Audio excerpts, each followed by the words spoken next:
Hey guys, what's up? Kevin McMullen here. And a few of you have asked me about cheap Supras, and I was scrolling around through eBay and I came across this one. I think this one's the cheapest one on eBay currently. Its starting bid is $19,000, which honestly I don't think it's going to go over that. It's in Florida, but there's some issues with the car that I've seen, and that's the thing. In this price range, you're going to have issues with the car pretty much no matter what. You might get lucky and find one that doesn't have any problems, and you could keep searching for something like that, but they're pretty far and hard to find these days because the car's become a pretty collectible car, and everybody's out there looking for them now. So let's start with the car. The paint, it's 95, so this is not the original color. It has some not so great looking wheels on it, and let's see, it's got a eBay exhaust. The seats have been redone in a terrible looking red, and looks like the steering wheel is pretty chewed up, and the shifter looks tall, so I'm assuming this is an NA 5-speed car. Part of the center console is missing. Unfortunately, the rear interior is missing, and on these cars it's pretty hard to come across somebody selling the rear interior, and when they do it's usually pretty expensive, especially if it's a complete set. So that's a bummer. And it's missing the radio, which isn't that big of a deal. The dash panels are not in good shape. You can see that the shifter bezel has been painted the wrong color, black. And it looks like it's missing a couple of things out of the dash. I think this is a Texas registration or emission sticker or something like that, so the car might have been in Texas at some point.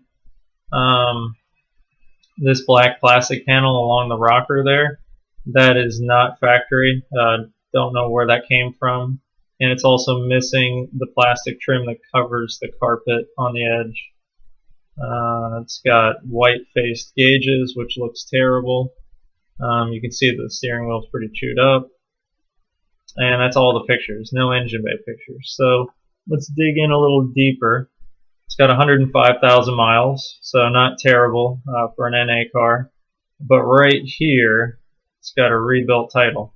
So, and I already read the description, which if you read through it, you'll see multiple grammar problems. But it was originally white, the car.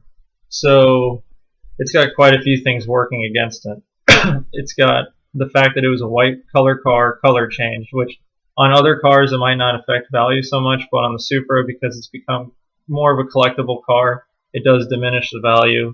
Also, I would assume this car is probably missing multiple VIN stickers. I don't know why it's rebuilt. It could have been from a theft, it could have been from a flood or a wreck, but considering it's been repainted a different color completely, it's probably missing most of all the VIN tags, which also affects the value, and the fact that it's rebuilt.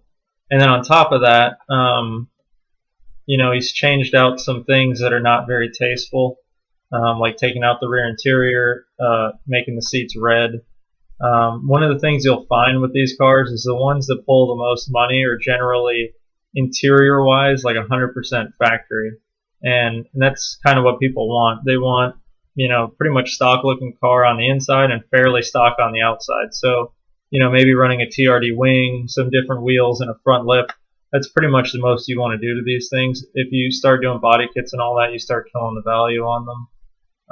And you also limit your potential market for buyers. And you might be thinking to yourself, well, if I get one of these, I'm never going to sell it. But things happen, life happens, or you find a different car you want. You want to make it easy to sell when you have to get out of it, because maybe you need the money to buy a house or whatever.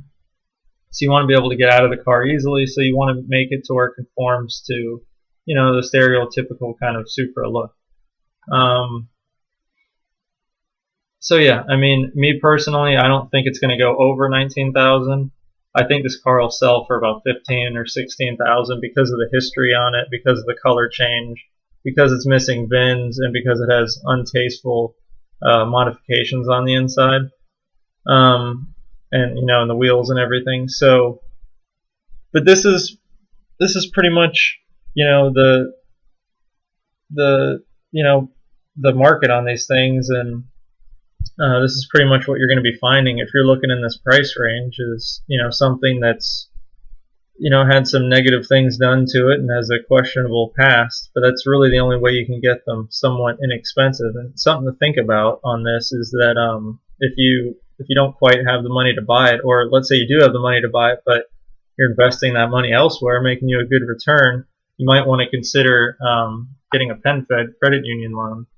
This is the place that I've used and that a lot of my friends use, and it's one of the only places I know of that do loans on older cars like this. But from my past experiences, I think that they would, at this price, they'd probably lend you the full 20. Like, let's say you paid $20,000 for this car, they'd probably lend you the full $20,000 for this car. And let's say it's at a 3.75% interest rate and 60-month loan, which is 5 years. Figure $366 a month. So technically, you could pretty much get this car for $0 down and $366 a month if you go through PenFed Credit Union. The best way to go through them, I'm not affiliated with them or anything, but is to call them and just get somebody on the phone. And it takes like 45 minutes to get approved for a loan or not approved. Something to consider if you do buy this car or any N8 car with the intentions of doing a twin-turbo 6-speed swap to it, just understand that these parts are not cheap. I mean, just the motor and transmission alone is like, here's one for $11,000. Here's one for $10,500. This one's been for sale for quite a long time. Here's one for $11,750. This one's new, just posted. And then the differential is about $3,500 for a 6-speed diff, and then $500 for a drive shaft. And then you're going to need to convert the harness, and you're going to need a front mount kit, and so on and so on. So just parts alone, you're looking at probably 16 grand. So figure if you pay 20 for the car, and then another 16, if you're doing the work yourself to make it a TT 6-speed car, you'll have $36,000 into a rebuilt title, wrong color car with ugly wheels and ugly interior and missing parts of the interior. So that's something to keep in mind, and that's why you see these other Supras for sale and they're $50,000, $60,000. It's because they're original paint, all the VIN stickers intact, no crazy ugly modifications. They're low mileage, and they're in great shape, great history, no paint defects, no interior flaws, and that's why they go for that kind of money, because when you get into the cheaper ones, you get into stuff like this. And I mean, this one isn't as bad as other ones I've seen in this price range, but yeah, so they are out there if you want to get into a cheaper Supra.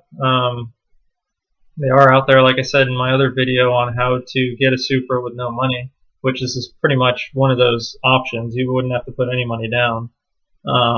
So they do exist, and they are out there. The nice thing about this is it is manual, so it's a little less parts you got to do when you convert it to 6-speed. But yeah, you could use PenFed, and I just use these like Google loan calculators when I'm trying to crunch numbers on stuff, or if I'm crunching numbers on a house, I use the mortgage calculator. And I'm always skimming around through eBay, just checking out prices and seeing what the market's doing. But yeah, if you guys have any more questions or want me to make any related videos, just let me know. Please give the video a thumbs up. It helps with ranking my videos. And if you haven't already, please subscribe and hit the notification bell. If you're not following me on Instagram and you're interested in doing so, I'll have a link down below. I'll also post a link of this car up for sale, because as we speak, it's currently up for sale. So if it's something you're interested in, you could email the guy. His email is in the description. So that's it for today, guys. Appreciate your time. Appreciate you coming by and watching the video, and I hope you guys have a great day. Take care. Bye.